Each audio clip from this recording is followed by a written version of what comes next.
Eu ainda não consigo acreditar. Toda vez que penso nisso, me dá um arrepio que percorre o meu corpo inteiro e fico até meio sem ar. E olha que já se passaram alguns meses desde aquele dia. E eu, com 30 anos, casado, ainda me sinto assim quando lembro. Tudo aconteceu lá em Livramento, na Paraíba, na cidade dos meus avós maternos. Desde que me entendo por gente, a gente sempre vai visitá-los, pelo menos uma vez por ano, seja na Páscoa ou no Natal. Eles já estão bem velhinhos, mas mesmo com a idade, não param quietos. Trabalham na pequena chácara deles, mesmo com pressão alta e diabetes. Dessa vez, minha avó, que é diabética, passou mal e teve que ir para o hospital.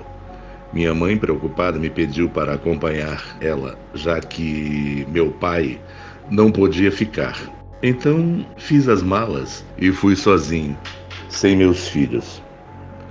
Meu pai quis me levar até a rodoviária e foi uma saga para ele conseguir passagem. Era 2 de novembro, dia de finados, e a cidade estava lotada. Todo mundo aproveitando o feriado para visitar a família. Depois de quase 2 horas de estrada, cheguei em Livramento. Meu avô já estava me esperando na rodoviária.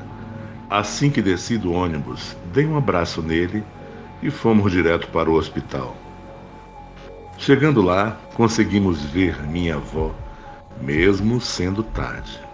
Ela estava estável, mas o açúcar no sangue tinha caído bastante.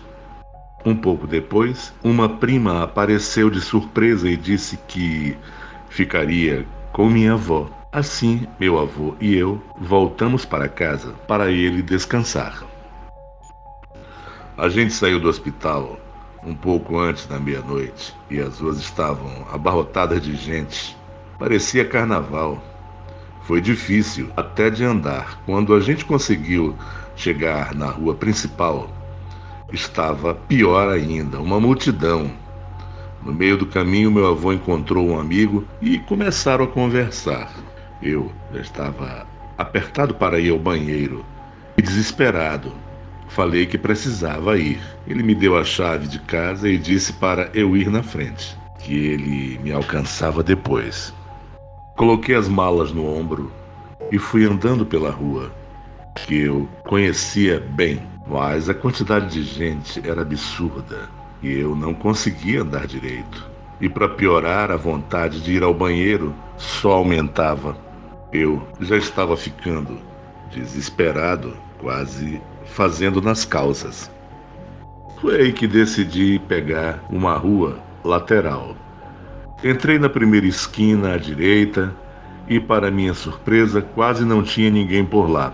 O barulho da muvuca das ruas principais foi sumindo, até que o único som que eu ouvia eram meus próprios passos na calçada. Sem perceber, já estava numa rua completamente vazia. As poucas luzes dos postes mal iluminavam e começou a bater um vento gelado. Achei que não ia demorar muito para chegar na estrada da casa dos meus avós, que era mais deserta e cercada de mato. Só que, de repente, dei de cara com uma encruzilhada. Não reconheci aquele lugar, mas continuei andando mais rápido. O problema é que logo percebi que estava perdido. Aquela estrada não parecia a mesma de sempre.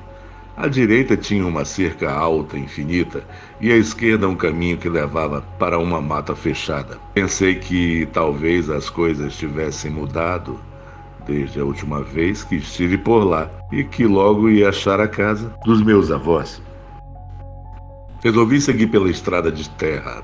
Não estava tão escuro e eu tinha andado só alguns passos, quando de repente comecei a ouvir um murmúrio ao longe. Fiquei mais tranquilo porque vi um grupo de pessoas vindo na mesma direção, mas conforme eles se aproximavam, comecei a reparar que todos estavam vestidos de preto e carregavam uma vela na mão direita, o que parecia ser um livro aberto na esquerda. Então, eles estavam orando em coro, mas o som era muito estranho, como se fosse uma única voz, grave e sombria. Não consegui entender o que estavam rezando, mas a melodia era assustadora.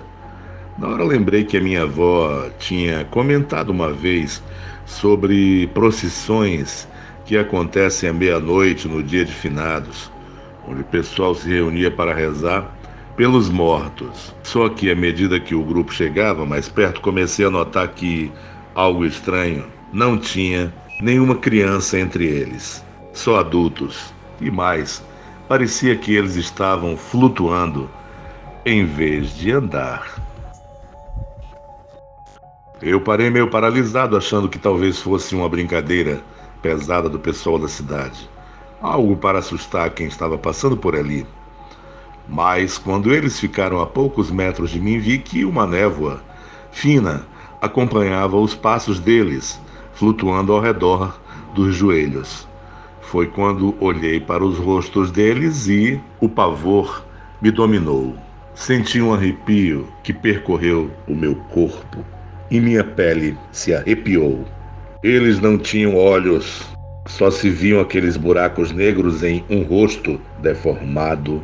Fiquei paralisado, senti que me viam através daqueles buracos vazios, mas não sei se foi meu instinto, mas me afastei daquele caminho. Entrei na mata e me arrebentei todos nos arbustos. Me senti tonto e quase desmaiei. Passei a pensar que cairia ali mesmo. Ajoelhei e fechei os olhos.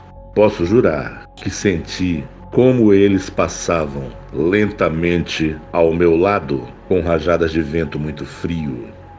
E como aquela oração começou a ser ouvida como um lamento, como um uivo de sopro, de sofrimento. Tive que tapar meus ouvidos com as mãos, mas mesmo assim continuei ouvindo-os dentro da minha cabeça. Aquela procissão parecia não ter fim. Não sei quanto tempo passou, mas de repente tudo ficou em silêncio e tudo se acalmou. Abaixei os braços e abri os olhos muito lentamente naquele caminho. Não havia ninguém. Me levantei e voltei a olhar, mas todo o caminho estava deserto. Nenhuma única alma. Coloquei as malas no ombro e comecei a andar devagar, porque ainda me sentia muito tonto. A cada passo que me virava para todos os lados, estava até tremendo. Não tinha notado, mas a trilha cheirava muito a enxofre e flores que se colocam em caixões de defunto. Naquele momento vi ao longe, sobre a estrada, o que parecia uma rua. Tentei andar mais rápido, mas senti as pernas pesadas. Ao sair da trilha, comecei a ouvir todo o barulho das pessoas das ruas. Caminhei até chegar à casa dos meus avós. Quando entrei, meu avô estava na sala assistindo televisão. Ele se virou para me ver e me disse que tinha acabado de chegar e achava que já estava lá. Eu disse a ele que tinha me perdido um pouco, mas que já estava aqui. Ele me seguiu até o quarto e eu joguei as malas no chão e deitei na cama, mas não consegui dormir. No dia seguinte fui ver minha avó, cedo no hospital. Quando cheguei, já estavam alistando, porque iriam dar alta. Minha prima aproveitou para ir ao banheiro, enquanto eu ficava com ela. Enquanto conversávamos, ela ficou olhando para mim estranha, mas não me disse nada, até chegarmos em casa. Aproveitou o momento que ficamos sozinhos e me perguntou o que tinha. Comecei a contar a ela toda aquela experiência horrível que tinha vivido naquela madrugada. Ela ficou olhando para mim, calma, mas me disse que tinha tido muita sorte, que o que ele tinha visto era a procissão dos mortos, que todos os anos vem ver seus vivos, mas que, segundo contam os mais velhos da cidade, que se você a encontrar, eles te levam com eles. Eu a ouvi aterrorizado, mas ela me disse que tudo ficaria bem. Aquela tarde, com o pretexto de acompanhá-la ao mercado, ela me levou a um rezador para me limpar.